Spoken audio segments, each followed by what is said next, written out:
বন্ধুরা দেখতেই পাচ্ছ আমার এখন চান করানো হলো। ছয় মাত্র চান করেছি, তারপর তোমার ঠাকুরকে দেবো, তারপর নতুন কাপড় তখন করবো।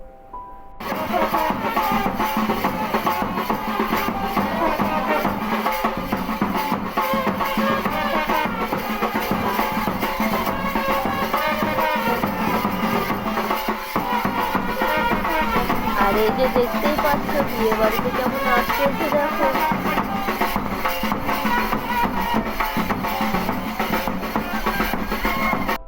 আর যে এই যে দেখতে পাচ্ছ এখন যাচ্ছে আমাদের বাড়ির পেছনে যে মন্দিরটা রয়েছে সোনাবী মন্দির, ওখানে যাচ্ছেন। এই যে দেখো এটাই হচ্ছে সোনাবী মন্দির, দেখতে পাচ্ছ কত লোক এসেছে। এই মা খুব জাগ্রত জানো তো। তোমরা তো দেখতেই পাচ্ছ আমি এখন নতুন শাড়ি পরে নিয়েছি, তারপরে বিয়ে বাড়িতে গিয়ে মুড়ি খেয়ে এলাম। এই তো দেখতেই পাচ্ছ, কিন্তু বিয়ে বাড়িতে খুব একটু ভালো লাগছে না, কেন জানো তো?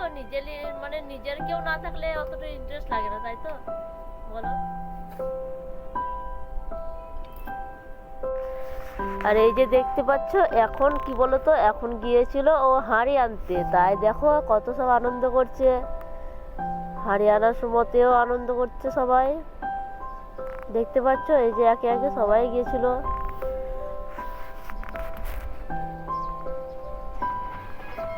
আজকের ভিডিওটা তোমাদের কেমন লাগলো একটু কমেন্ট করে বলো প্লিজ। আমার সোনার খুব খিদে পেয়েছে, তাই এই যে দেখছো আমরা এবার ভাত খেতে এসেছি। দেখো আমরা সব ভাত খাওয়া আরম্ভ করে দিয়েছি। তো বন্ধুরা আমি ভাত খেয়ে চলে এলাম, দেখলে তোমাদেরকে ভাত দেখালাম। তো কি বলো তো বন্ধুরা, গরম তো দিয়ে শাড়ির উপর থাকতে হচ্ছে না, শাড়িটা চেঞ্জ করে নিই, তারপর তোমাদেরকে আবার কথা বলা।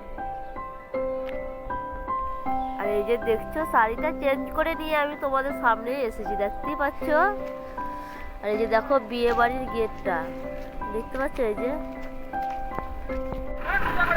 এই যে দেখো বরযাত্রী যাওয়ার জন্য বাস চলে এসেছে, কিন্তু আমি বরযাত্রী যাবো না।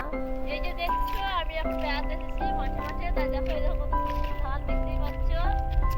আর কি বলতো, বিয়ে বাড়িতে তো আর আজকে তো বাড়িতে কোনো কাজ নেই, তাই দেখলাম খানি বেরিয়ে আসি, তাই সবাই মিলে বেড়াতে এসেছি। আজকের ব্লগটা এখানেই শেষ করছি, আজকের মতো তোমাদেরকে বিদায় জানালাম।